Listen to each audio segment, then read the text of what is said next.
Assalamualaikum warahmatullahi wabarakatuh. Selamat malam teman-temanku yang baik hati. Semoga sore ini baik-baik aja dan sepanjang hari tadi sudah membuat karya terbaik. Semoga bisa menebar manfaat seluas-luasnya.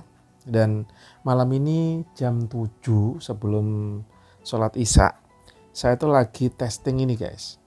Kalau ngedit di HP itu apa ya yang nyaman gitu. Kalau dulu saya pernah pakai beberapa aplikasi itu, kalau udah filenya HD 4K gitu tuh dikompres-kompres mulu.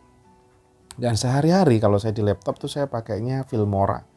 Cuman entah kenapa beberapa hari ini saya tuh agak agak segan ngedit karena agak lama gitu ya. Dan cenderung konten-konten saya yang di YouTube, di YouTube-nya Cah PCT, YouTube-nya Wondes itu mulai saya nggak edit. Saya record, saya upload aja. Karena apa? Biar mempercepat gitu. Karena proses ngedit itu perlu waktu dan juga perlu ketenangan guys. Pada saat hatinya sumpek, terus kerjaan tiba-tiba rapet gitu ya, mengedit itu berat, pekerjaan yang tak mudah. Akhirnya ya wes bypass, bahkan mau buat title atau dibikin musiknya atau apa tuh udah agak ruwet gitu.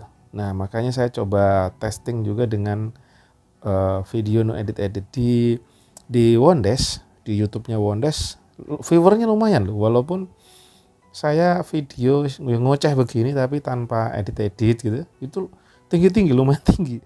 Kalau di Cah PCT ya sekenanya.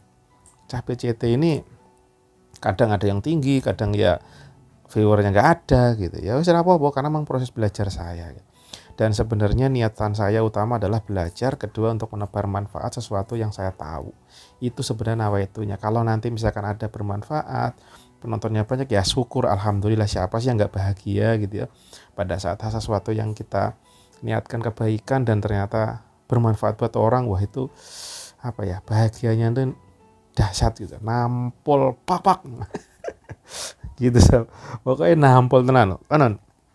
Jadi teman-temanku, bin boloku, bin koncoku, siapapun panjenengan, pada saat kita memberikan sesuatu dan ternyata diterima, terus bermanfaat, itu melebihin apa ya, melebihin duit sak gepok ya. Sebenarnya ya mungkin apa ya, manusia itu ada hal-hal yang seperti itu ya. Jadi apresiasi seseorang itu tidak selalu dengan uang gitu ya. Tidak selalu dengan harta, bahwa kan kita, keberadaan kita diakuin aja, wah luar biasa. Apalagi diakuin dalam hal positif teman-teman. Bukan diakui sebagai kesombongan, kecongkakan, tapi ya kita diterima apa adanya, terus membuat orang lain happy, membuat orang lain seneng lihat kehadiran kita. Itu nyos gitu. Merasa kita dibutuhkan. Itu ternyata more than a money. Terus kok saya jadi inget sih kata-kata siapa sih, John BLF atau siapa itu, LFF itu. Dia ternyata usianya tuh masih under 40 ya. 37, tetapi dia saat ini kan lagi FYP lah kalau di TikTok itu. Dan ternyata dia dipanggil si ini ya, Anang, Mas Anang. Dan dia cerita masalah kehidupannya gitu. Wih, saya dalam hati crazy juga. Memang kehidupannya emang jungkir balik tuh orang. Gendeng juga. Dari seorang sales yang dari zero terus akhirnya bisa sampai salesnya bisa menjual mobil yang harganya ratusan juta, menghasilkan ratusan juta ke perusahaan, mungkin bahkan M ya. Dan akhirnya dia entah kenapa terkait judi bola, judi apalah gitu, nggak ngerti. Dan akhirnya tergoda untuk bermain kartu kredit lah. Kalau ngomong-ngomong kartu kredit, saya tuh pun dulu kena, tapi kalau saya bukan untuk hal seperti itu. Kalau saya pergunakan untuk modal bisnis yang ternyata tuh salah besar, dan akhirnya ya wes jungkir jempalik, kolaps saya. Dan ceritanya pun dia juga sama, tapi kalau dia emang buat keburukan gitu. Sedangkan kartu kredit kalau udah permain bunga, kena bunga ya kan, itu hukumnya nggak berkah ya. Kalau kartu kredit digunakan sesuatu untuk mungkin untuk pembayaran dan nggak kena bunga, ya oke lah itu. Kalau biaya administrasi ya nggak masalah, wajar gitu kalau kita menggunakannya untuk misalkan untuk proses pembayaran yang nggak kena bunga, yang nggak dicicil, dan kita kena biaya administrasi bulanan, tahunan, ya wajar lah, wong sesuatu yang kena biaya itu aman. Cuman yang membuat ruwet itu adalah bunganya loh. Kalau nggak terbayar terus gede-gede lah, itu bikin tumbang teman-teman. Oke, itu jadinya ceritanya begitu. Terus akhirnya dia kolaps, main burung teman-teman. Crazy ya. Nggak tahu, gue kalau ngeliat orang burung itu kok yuk bisa, kesannya tuh orang males. Tapi kok dari sini aku dapat pelajaran juga. Di sana kata dia cerita, pokoknya orang-orang udah bermain burung itu nggak peduli level lo apa, jabatan lo apa di perusahaan, presiden, direktur, owner, kalau udah masuk situ celana pendek ya kita sama. Yang penting dengan kicau burungnya. Ya mungkin di sini yang saya ambil pelajaran, kadang-kadang melihat sesuatu itu dari sisi yang ya nggak tepat lah, selalu nggak tepat. Oh pokoknya kalau orang negatif harus negatif aja. Padahal satu sisi sesuatu yang negatif biasanya ada juga yang positif. Nah, saya dulu belajar juga dari sekolah saya. Teman-teman saya yang bandel-bandel badung-badung di sekolah, majority mereka udah nyampe luar negeri guys. Kerja di luar negeri, di kapal pesiar, bla bla bla bla gitu ya. Bahkan ada rata-rata mereka yang badung-badung itu mereka posisi di pernah memiliki posisi lah di kantor-kantornya. Dan sedangkan yang alim-alim gitu, dan saya itu termasuk yang alim, alhamdulillah gitu. Tapi saya dulu jenjang karir saya susah. Walaupun endingnya saya masih bisa bertumbuh ya, masih bisa sampai level waktu itu, sampai level manager gitu ya.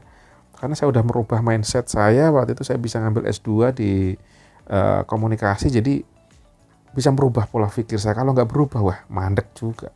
Ternyata dari anak-anak bandel ini saya juga dapat melihatnya pelajaran. Padahal dulu saya tuh paling rada nggak mau kalau udah ngumpul-ngumpul yang pada ngerokok, pada ngeganja waktu itu. Ada juga yang begitu kan, zaman SMA gitu.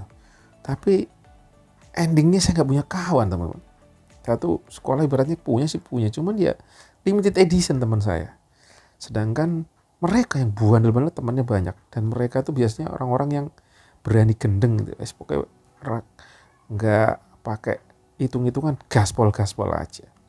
Dan cenderung disinilah mental pengusaha sebenarnya harus memiliki salah satunya seperti itu. Nggak usah takut dulu apa-apa tuh melangkah duluan. Tapi nggak juga harus masuk ke hal negatifnya. Tapi yang saya lihat adalah mindset mereka yang beraninya punya nyali, inilah yang perlu dicontoh. Nah saya dulu selalu melihat sesuatu kalau udah jelek-jelek, apalagi saya anak rohis gitu kan, wah anak-anak bandel saya nggak mau gaul.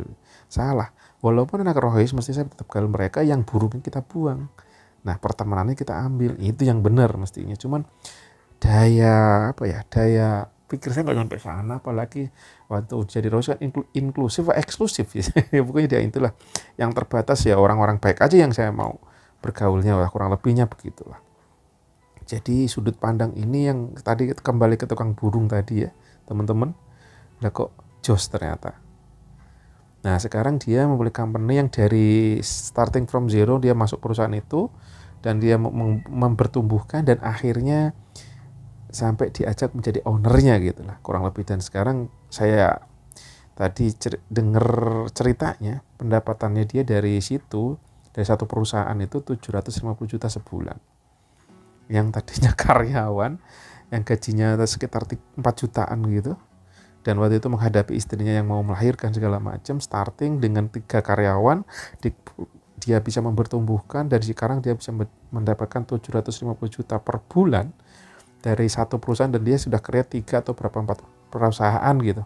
Yang saja pelajaran adalah bukan masalah money and the itunya ya, tapi how to build itu, bagaimana mendapatkannya yang ternyata penuh liku dan sekarang ya ada hasil luar biasa gitu. Ini inspirasi bagi saya bahwa pokoknya nggak boleh nyerah gitu. Gaspol terus dan jangan ngatur Tuhan kalau bahasa Jawa. Maksudnya ya kalau Allah sudah ini ya udah kita gaspol aja, kita tugas kita pokoknya ikhtiar kita semaksimalnya, dan tentu bermohonlah ke Allah. Wis ora usah gugup, ora usah takut, ora usah wedi, bergerak saja, kurang lebih gitu sih yang kalau yang saya tangkap dari dia itu. Dan dia pokoknya fokus di situ habis-habisan, lakukan yang terbaik dan beri pelapaian yang terhebat ke mereka-mereka, dan jangan menyerah. pantang menyerah, itu kurang lebih. Oke, kayaknya udah panjang. Terima kasih. Assalamualaikum warahmatullahi wabarakatuh.